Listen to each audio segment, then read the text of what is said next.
Hello guys, Emmanuel from Geekception here, and today I will be talking about the 5 reasons why I absolutely love the Samsung Galaxy S6. Now, before you go into the comments and start typing, no, it has no removable battery, no SD card. I am also going to get to some of the reasons why I don't think the Galaxy S6 is an improvement or it's kind of a backward step from Samsung. Anyways, let's begin.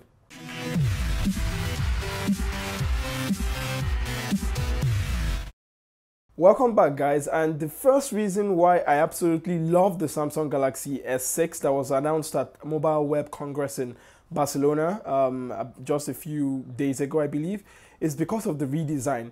Now, Samsung has basically listened, or well, from their earnings last year, because the S5 didn't really make as much of a splash as the S4 or the S3. They basically learned that people are tired of the plastic shit. So they've just come up with a redesign of Gorilla Glass, a blend of Gorilla Glass 4, which is like very, very tough glass, and some chamfered metal edges that we've been seeing in some of their devices, like the previous Alpha devices and the Note series. And for this, I really, really praise Samsung that they had the balls to, come up with a new design and ignore everything and, well, they had no choice if we really look at it, but I really, really do appreciate that they actually did listen and, put some premium materials in their devices. The second reason why I love the Samsung Galaxy S6 is because of the fact that, according to Samsung, bloatware has been reduced by up to 40% in the touch read interface. Now, I bought the original Samsung Galaxy S back when it was released then. I actually still have one of the devices here with me,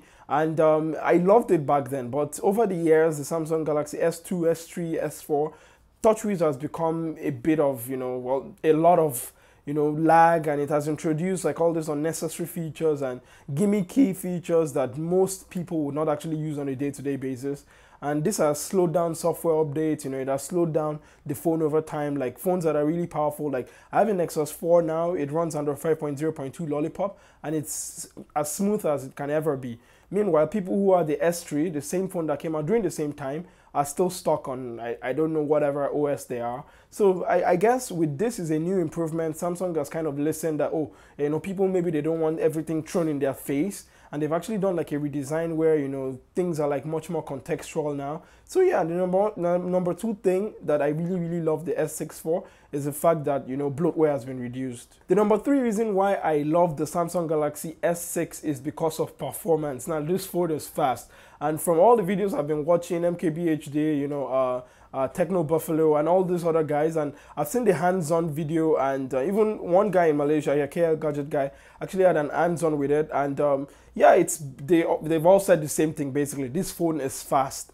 And if we want to look at it, Samsung basically did like an hybrid between flash storage and SSDs. They call it UFS 2.0, and according to Samsung, it's actually like 3 or 4 times faster than the current eMMC storage that is in phones now. So I really look forward to like playing with it and seeing how it fares speed wise. So yeah, performance and that Exynos 7420, according to benchmarks. Well, I cannot trust benchmarks now because most of the devices are probably pre-production unit, but most benchmarks we've been saying have actually been very good. They said it rings around the Snapdragon 810 processor, and according to Samsung, it's more power efficient, it's more battery efficient, and it has 3 GB of LPDDR4 memory as opposed to LPDDR3 in all the previous generation devices. So yeah, it looks like a beast, and I'm sure if we do the benchmarks, when I can eventually get my hands on it, I can do some benchmarks and see how it actually fares in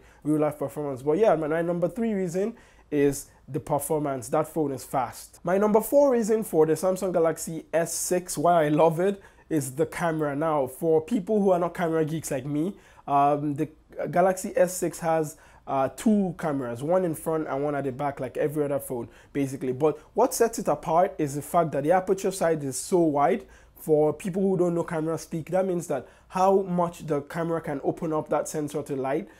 So basically it's a 1.9 aperture, which is really, really, really wide for a mobile device. And it's not just on the back, it's also on the front.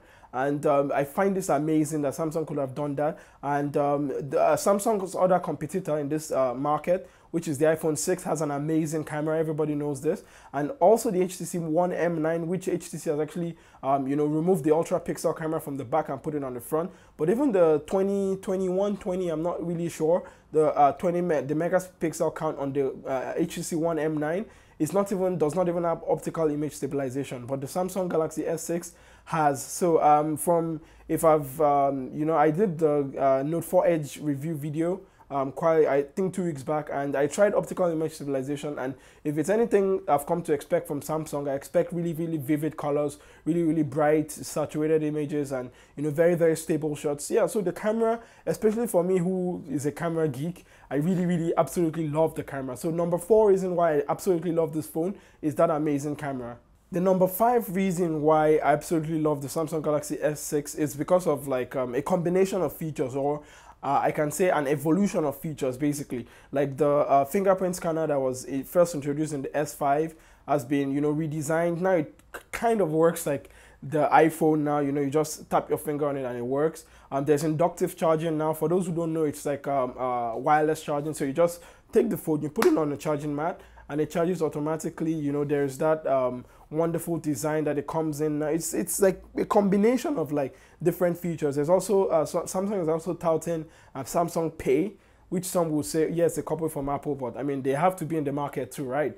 So it's Samsung Pay, and a couple of months ago Samsung bought Loop Pay, which is also a big player in the payment industry. So it's very interesting to see how that works out. But yeah, the number 5th reason is just a combination of different factors that makes this phone very, very, very, very refined. So number 5 is refinement, I guess, for that fingerprint scanner, the rechargeable fast charge that comes with the battery, and yeah, general just refinement. Now I'm about to draw to the close of this video, and it will be criminal of me not to talk about the things I don't like about the S6. The number 1 thing would be removable batteries and SD card. As someone who comes from Nigeria, not the United States or some very amazing country where there's electricity 24 hours, it was nice back then when I had a Samsung device to be able to buy extra batteries and just swap it in. When one battery is dead, I can quickly put another battery until when I get to somewhere where there's enough charge and I can charge up again.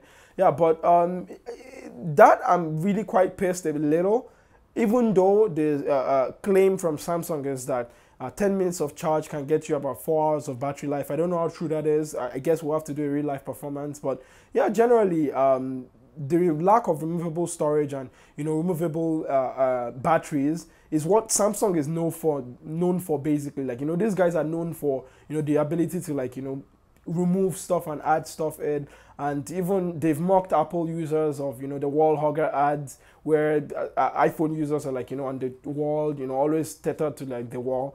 But I guess that's the number 1 thing I miss and I hate about the S6. The second thing I wouldn't about the S6 is the fact that since it has no removable storage now, there are only 3 memory options: 32 gigs, 64 gigs, and 128 gigs. And what that means is they're basically pricing it like an Apple-esque kind of system where the 3 different storage options have 3 different price points. And I've heard the 128 gigs is almost $1,000+ US. Who knows how much it's going to be here in Malaysia. So yeah, that is kind of a huge issue also, the fact that they're now charging more for that memory now that you could just swap in easily. Yeah, but that's about it for this video, guys. I hope I've been able to address some of the issues. If you still want to rave and rant in the comments, please do that. While you're doing that, don't forget to click the like button. Check out the other videos on this channel. I've got quite a few now. I've got a review of the Note 4 Edge. I've got a new review of the Alpha A5. And also, I've got an upcoming review of a beast laptop. So you guys should definitely subscribe if you want to see that one. And I shall catch you guys in the next one. Don't forget to be awesome. Bye.